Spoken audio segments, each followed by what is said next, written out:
Do you have to wear a wig? That's the question I get asked most frequently when people find out I used to be an attorney in the UK. Do you used to wear a wig? You know, like you see on TV shows. Did you used to wear formal court attire? And if you're not familiar, in the UK, the legal system is still very traditional, and we do have to wear formal court wear. And if you don't know what this looks like, just put the first photo up there, please. So you have a wig, you have a gown, and very often people say, so Martin, did you look like this when you went into the courtroom? And no, I didn't. In fact, I could probably count on one hand the number of times I had to wear formal court attire. You see, it's usually criminal lawyers in the criminal courts that dress like this, and I didn't practice criminal law. Or it's when you go higher up the court hierarchy, when you get to the equivalent of the Supreme Court, and I never had rights of audience that high. I was what's called a corporate lawyer. I practiced commercial law. Corporate lawyers look a lot different to this. I have a picture of a corporate lawyer. Just advance the slide once more. So corporate lawyers look a lot... You know, you ask people to prepare slides. I will say, okay, so attorneys love lawyer jokes. Lawyers love lawyer jokes, all right? For example, what's the difference between a lawyer and a mosquito? One's a blood-sucking parasite, and the other one's just an insect. Oh, then, the old ones are really good as well. How do you know when a lawyer's lying and his lips are moving? But anyway, so there's a reason that I started off telling you about lawyers, about law. You see, as a former attorney in the UK, I have an interest. It's a bit of a morbid interest, but I have an interest in historical forms of torture, actually, because they were used to extract confessions. And as an attorney, you want to make sure that a confession is obtained lawfully, not unlawfully. And unfortunately, the UK does not have a good track record when it comes to lawfully extracting confessions. You see, Britain invented the rack. So the rack, you'd stretch someone out, you'd tie their hands here, their feet here, and you'd essentially pull them in opposite directions until they confessed or died. We also invented the scavenger's daughter. It's the opposite of the rack, actually. You still tie the hands and feet, but you actually contort the person into a ball, and you pull them tighter and tighter until they confess or they die. We also invented what's called crushing.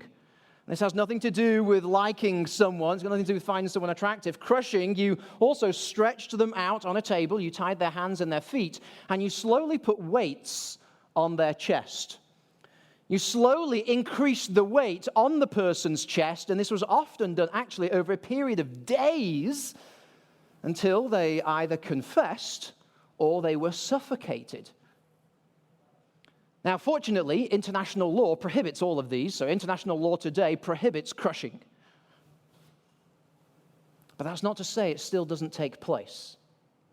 I'm not talking literally. I'm talking figuratively. Have you ever been in a situation where you felt that your circumstances were crushing you? Have you ever been in a season of life when life itself was so overwhelming, it felt as though everything was pressing down on you, and you literally were struggling to breathe? You felt as though life was suffocating. It could be a marriage spiraling to divorce. It could be a cancer diagnosis.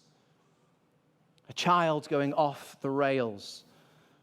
Arriving at work and finding a pink slip in your box. But you reach that stage and you don't know how you're going to carry on. You feel crushed by everything that's happening to you. What do you do when that happens? Who can you turn to? Does God even care? And this is what we're going to look at this morning. On the back of your bulletin, you'll find the message outline. You'll find the question that we're going to wrestle with is right at the very top, and it's this: how do we deal with an overwhelming situation? What do we do when life presses in on every side and the weight is unbearable? And to answer that question, we'll be in Joshua chapter 10. Joshua chapter 10. So if you have a Bible, open it or switch it on and go to Joshua chapter 10. We're going to keep the outline simple. We're going to keep the structure of this message simple this morning. As we read through, it'll just be the first half of Joshua 10. We're going to encounter a problem, but we will find a solution. And there will be takeaway application for right where we are today. Now, if you haven't been with us, let me just bring you quickly up to speed because we are studying through the book of Joshua. And so we've seen that God is taking his people into a new chapter of life. He raised up this man called Joshua, the new leader, led his nation into the promised land. And they are now well and truly on the march to settle this land that was promised hundreds of years earlier to Abraham. And Israel's defeated cities and the people in the land know that Israel's on the move. And so they've started forming alliances and war pacts and treaties. We saw that last week. We're going to see more of it right now. But what's interesting is right in the middle of all of these battles that they're going to start waging, there is a people who are going to feel absolutely overwhelmed and pressed in on every side. You see, if you weren't with us last week, we learned that although everyone else was coming together to fight against Joshua, there was one city, the city of Gibeon. The people were the Gibeonites. And rather than wage war against Joshua, because going to war against Joshua never goes well for the people. So rather than wage war, they decided to deceive Joshua, enter into a peace treaty with him, to which Joshua is bound. And it's those people who made peace with Joshua, albeit under deception, they're at the heart of this story. And they are going to face an overwhelming situation. And it's their story from which we will learn. So let's go to our problem. The first part on your handout. And the problem is this. At times, we can feel overwhelmed by adversity. At times, we can feel overwhelmed, like crushed by life's adversity. Let me start reading from the text. Joshua chapter 10. Joshua chapter 10 from verse 1. Joshua 10:1. It reads as follows. As soon as Adoni-Zedek, he was the king of Jerusalem, he heard how Joshua had captured Ai, that was a city, and had devoted it to destruction, doing to Ai and its king, how he'd done to Jericho, another city, and its king, and how the inhabitants of Gibeon had made peace with Israel and were among them, were now part of Israel. He, Adoni-Zedek, he feared greatly. Well, because Gibeon was a great city, like one of the royal cities, and because it was greater than Ai and all of its men were great warriors. All right, stop right there. This is what's happening. We're introduced to a really powerful king. He's called Adoni-Zedek. This is just a great name. Literally translated, this name means, I am master of being right.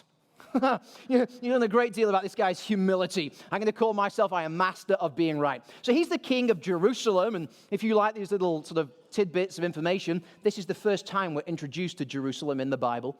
So he's the king of this area, and he sees Joshua coming into the land, and he knows Israel is on the march. Cities are being defeated. People are dying.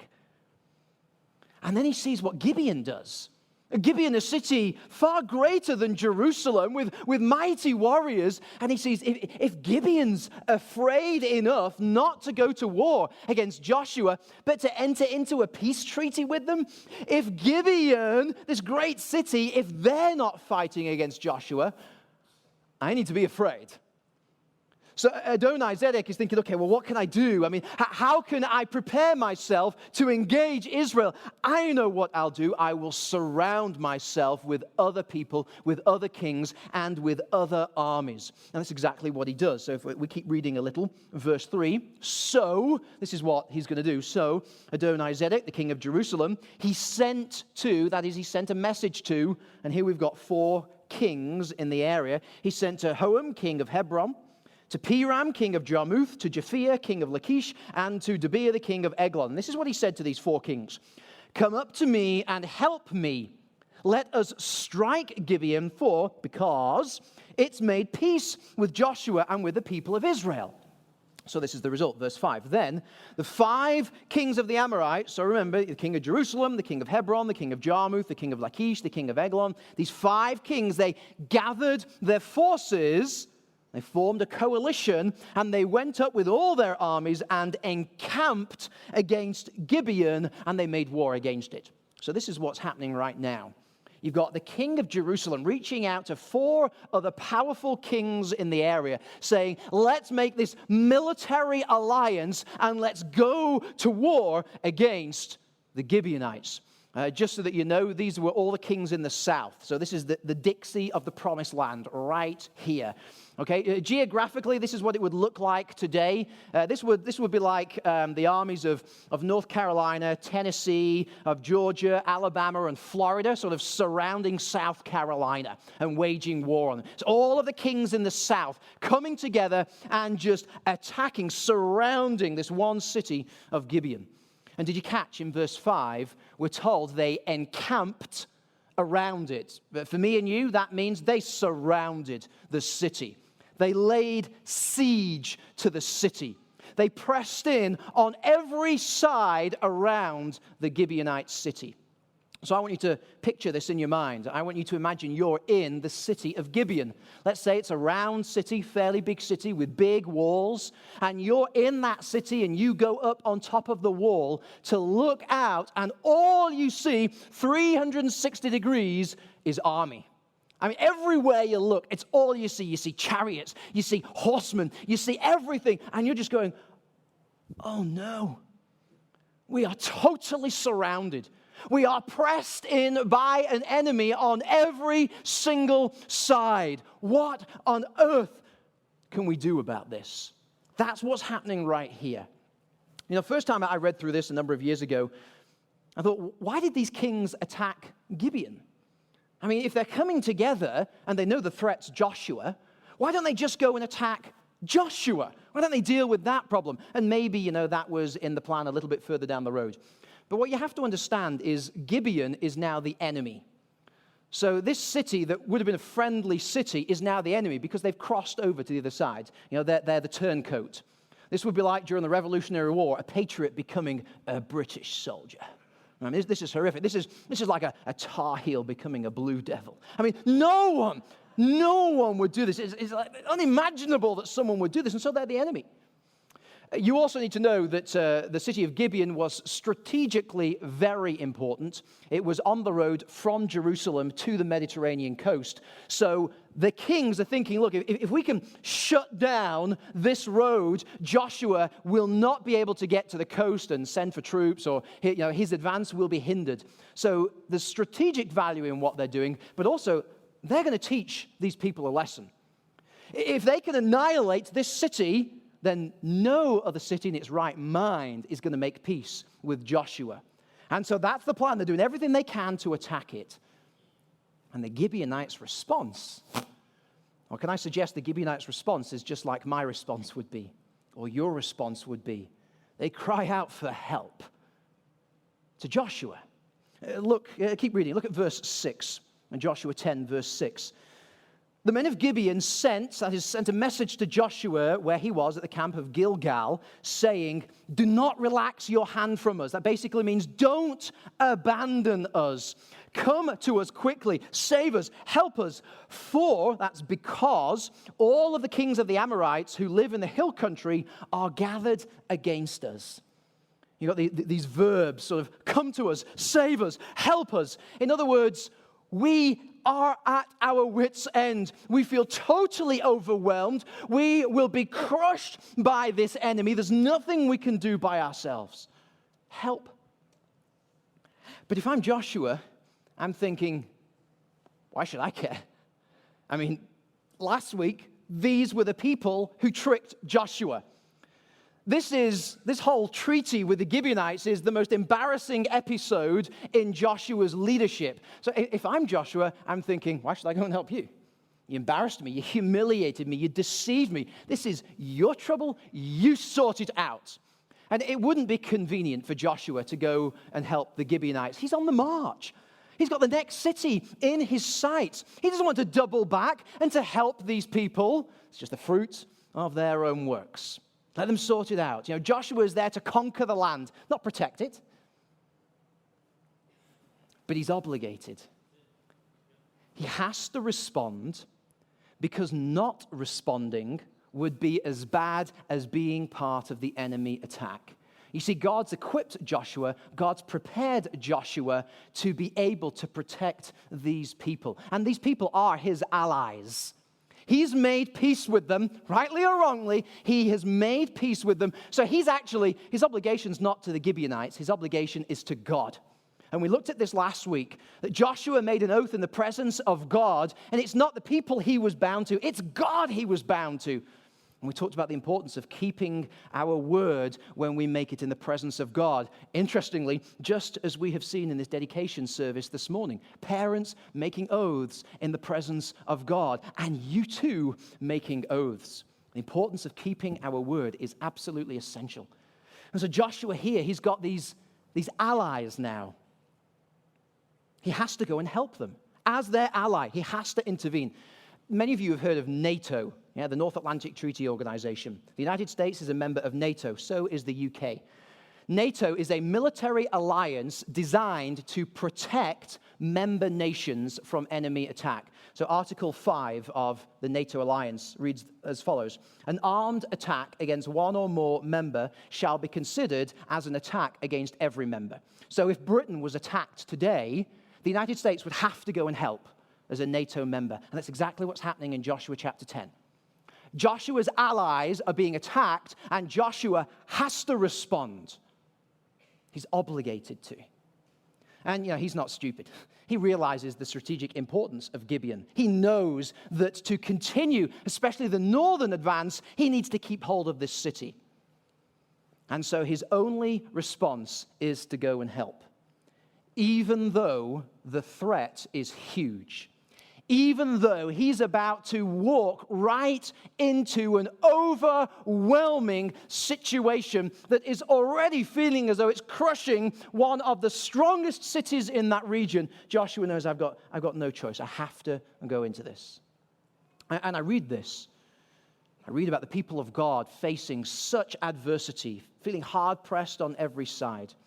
And I am reminded that today, we too, as the people of God, can feel such adversity, as though we were surrounded by an enemy attack, pressed in on every side, being crushed because of what we are facing along our path.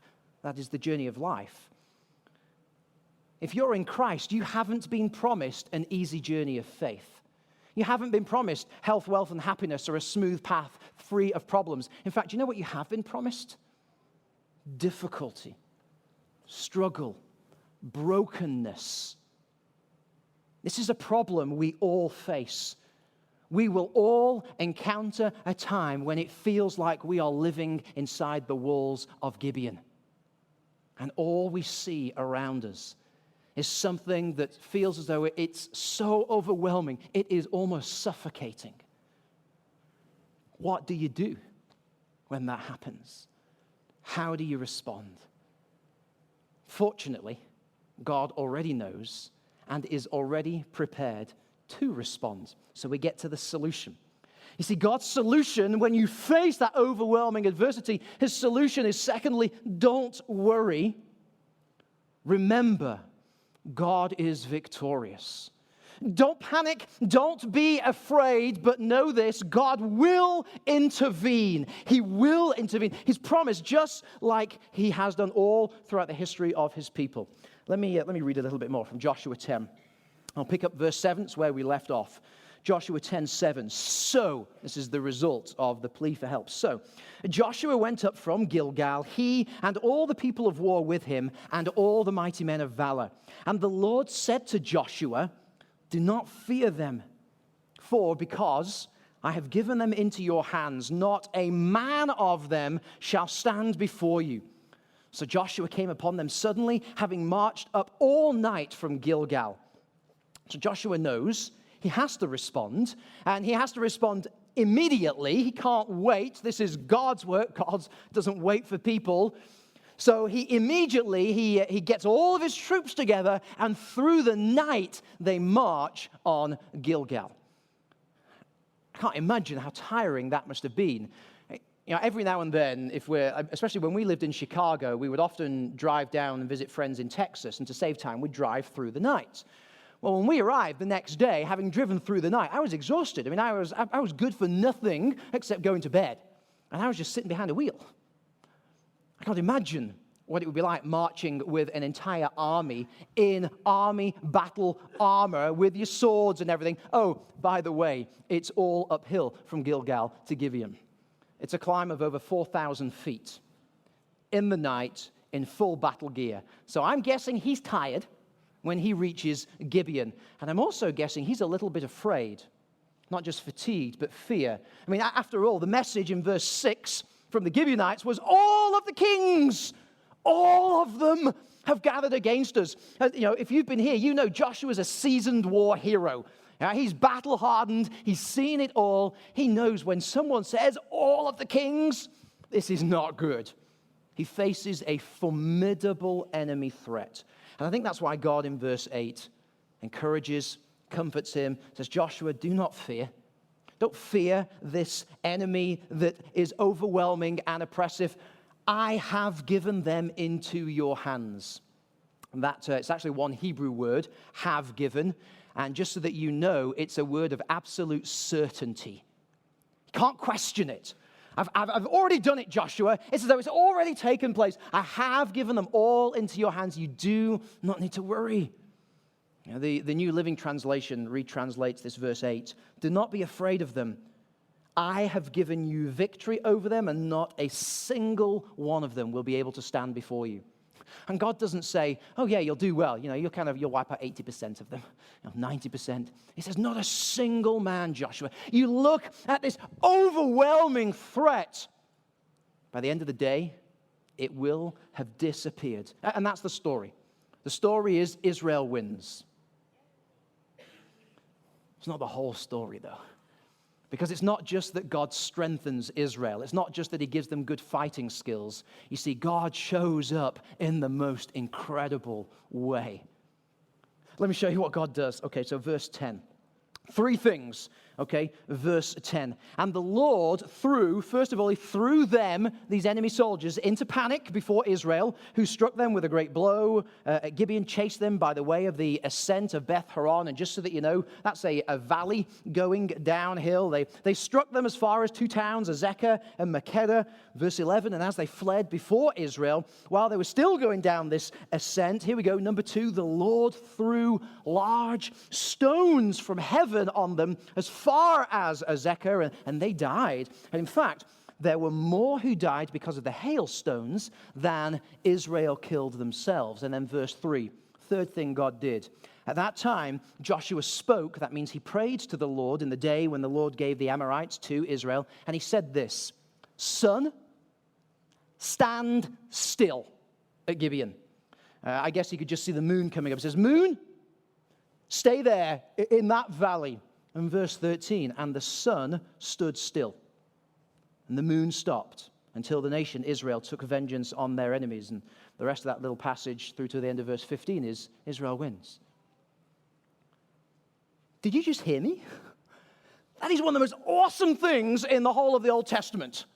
Okay, God intervening miraculously 3 ways for his people. Let me just unpack this a little. So first of all, he threw them into a panic, okay? He threw the enemy, this huge horde, into a panic, so much so that they couldn't do anything. They couldn't fight. All the men are running around in absolute confusion, figuring out what they're supposed to do. I don't know, what did God do? Maybe he played One Direction from heaven or something. I don't know, but all of the men are just so confused, and they're in a panic, and they don't know what to do. It's not the first time, by the way, that God did this. He did it to the Egyptians when they chased Moses. He'll do it again in the book of Judges through Gideon. He'll do it again in the time of Samuel. And if will you allow me to nerd out for just a moment on the Hebrew here in verse 10? Because all of the verbs are in the third person singular. And what that means is it's not Israel that's doing the stuff. It's God. Okay, so literally, all the verbs in verse 10, God threw them into a panic, God struck them, God chased them, God's doing the work. When his people are overwhelmed, feeling as though there is a crushing force raging against them, God is so active. He's doing all of the work. Not just that, so he causes these large hailstones to come down from heaven. Now, I've no idea how big these hailstones were. The Hebrew says they were big. I remember I was watching a Storm Chaser TV show a couple of months ago, and some of the people who'd lived through a particular tornado were saying that, the hail was sort of baseball size, and it caused severe injuries. I think we're dealing with something bigger than baseball size hail here. In fact, the other time that we encounter God raining down hail on his enemies is actually the very last book of the Bible. In Revelation, chapter 16, verse 21, each hailstone, we're told, weighed 100 pounds. 100-pound hailstone. And do you know what's remarkable? Even though Israel is right in the midst, not a single Israelite's hit. What's with that? So it's not just a passing storm, it's God deliberately intervening in the most miraculous way, in a way nobody could have foreseen. I mean, this is awesome. And then, my favorite bit, he stopped the sun. God stopped the sun. Joshua prayed, God, I want you to stop the sun. And so my guess is Joshua's thinking, look at the size of this enemy. We need to deal with the enemy in daylight because if night falls, they'll regroup and there'll be a problem again. So God, I need more light, please. Can you stop the sun? This is one of the most hotly debated passages, miracles in the whole of the Bible. And so many agnostics or people who want to point to events that disprove the credibility of the Bible, they'll say, yeah, right. You see that? You cannot believe that because that's impossible. Because to stop the sun from moving, you've actually got to slow down the Earth's orbit of the sun, which means affecting the gravitational pull, which means that we would literally fly off the face of the Earth. And tidal waves would come crashing. I mean, scientifically, this is absolutely impossible. I can't explain it. I'm perfectly happy with that. I am perfectly happy with having to wrestle with something that's way bigger than my understanding. I am perfectly content with a God who can do something I cannot rationally understand or explain. This is supernatural, and that's the kind of God I want fighting my battles. C.S. Lewis said this. He said, the mind that asks for a non-miraculous God is the mind that is asking for a religion, not an all-powerful Savior. When I'm faced by an overwhelming, crushing situation, I don't want a God I can explain. I don't want a God I can put in a box. I don't want a God I can rationalize. I want the God who made the world to show up. I want the God who can slow down the Earth's orbit of the sun and still maintain gravity.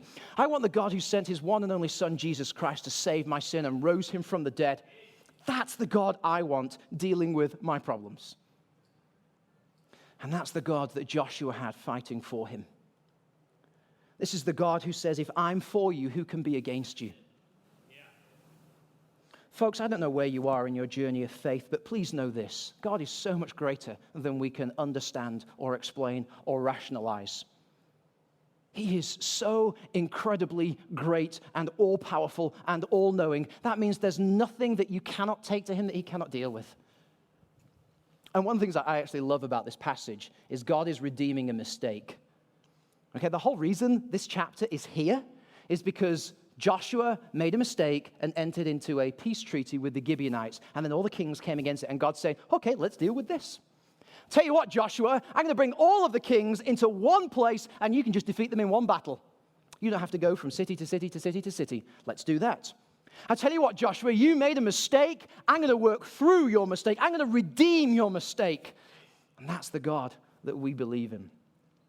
So let me just say to you, wherever you are, no mistake is too great for God.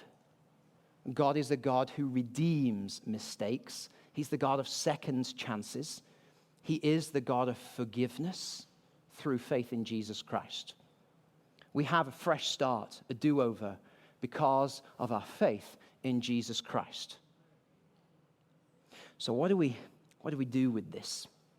Okay, we've seen a problem that we all face from time to time, that circumstances can just oppress and overwhelm us so that we feel there's no escape and there's no way out. And God says, it's okay. I've got this. Do not worry. I am the one fighting and working through this situation. And so our takeaway, our application, it's this. When faced with an overwhelming situation, we focus on God, not the problem. We focus on God, not the problem. That means we don't look at what's weighing us, what's crushing us, what's overwhelming us. Instead, we look to the only one who can deal with it. Now, that sounds really churchy to me. So we have to know what this looks like. We have to have takeaway.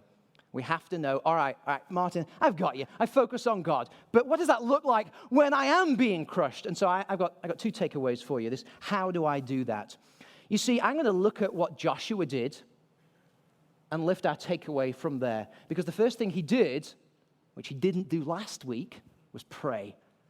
So I want you to pray about the situation. When that weight is pressing down and all you see is the enemy's attack all around and you feel trapped and you feel as though you're suffocating, I want you to pray. Pray to the only one who can truly resolve and help that situation. And I don't want this to sound trite because, it can sound trite. Well, have you prayed about it? Yes. But what are you praying? Did you see how Joshua prayed? He didn't say, Lord, I need a little more strength. Lord, I need my legs to run a bit faster so I can catch up with these guys. He said, hey, God, how about you stop the sun for me? I think it's impossible, but I'm going to ask for it. Can I encourage you? Can I challenge you to pray bigger prayers? God can deal with your big prayers. In fact, Ephesians 3:20 and onwards, we're told God can do way more than ever we could ask or imagine through Jesus Christ. So I think sometimes we need to be asking God to do bigger things. And just so that you know, sidebar, I'm asking God to do some really big things here at New Life. And I believe we're starting to see him saying, okay. So are you praying? What are you praying? The last thing is don't face it alone. Face it with other believers. Face it with other believers. Here I find Joshua, he not only prayed, but he took people with him. He didn't go alone against Gibeon. He took the people of God with him. Now, you've heard me say before that your relationship with God, it's individual and it's through faith in Jesus Christ alone. And no one can do this for you. But once you're saved, you're not saved to live in isolation. The Christian journey is not a journey of isolation. It's one of the reasons God gave us the church. We have each other. We are a community of followers of Christ. Whatever you face, do not face it alone, but walk with other believers. Share with them what's happening. Say, I need help. I need you to pray with me because right now I can't even think of praying. I need you to remind me of God's goodness. I need you not just to celebrate the highs, but to be with me in the lows, in that deep, deep, dark valley. Don't walk it alone. The very last thing I'm going to say is, as I was thinking through this message, I couldn't help but think of scrap cars. You ever seen what happens to a scrap car? It gets taken to the scrap yard and it gets thrown in a machine that starts pressing down from the top, and the sides come in, and the front and the back come in, and it just absolutely crushes that thing. Okay, if you're a Star Wars fan, Episode 4, Luke and Han rescue Leia, and they all jump into that room that start, you nerd out with me, you know what I'm talking about? Okay. Listen, you are not junk. You are not scrap metal. It may feel like you're in one of these machines pressing down. But the God who created this world, who brought you here this morning, not accidentally, by the way, he is able to deal with every pressing force you will ever face. One of the very last things we read about God in verse 14 is the Lord fought for Israel. And know this, God has always fought, is fighting, and will always fight for you. He never abandons his people. Join me in prayer, please. Father, I thank you so much for the gift of everlasting life, for the gospel. I thank you that whosoever believes will not perish, they will have everlasting life. I thank you that although life may press in on every side, although at times it can feel like we are suffocating, you have not abandoned us. You are in absolute control, and you are the one to lead and to guide us through. Father, I pray for anyone here this morning, right in the middle of a siege of life, living almost in the city walls of Gibeon. And I pray that you would encourage them and help them to look up to you and to take this overwhelming situation to you and to watch you work through it. Father, I thank you that we get the opportunity to meet in this way, and we pray day by day you would strengthen us in Jesus' name. Amen.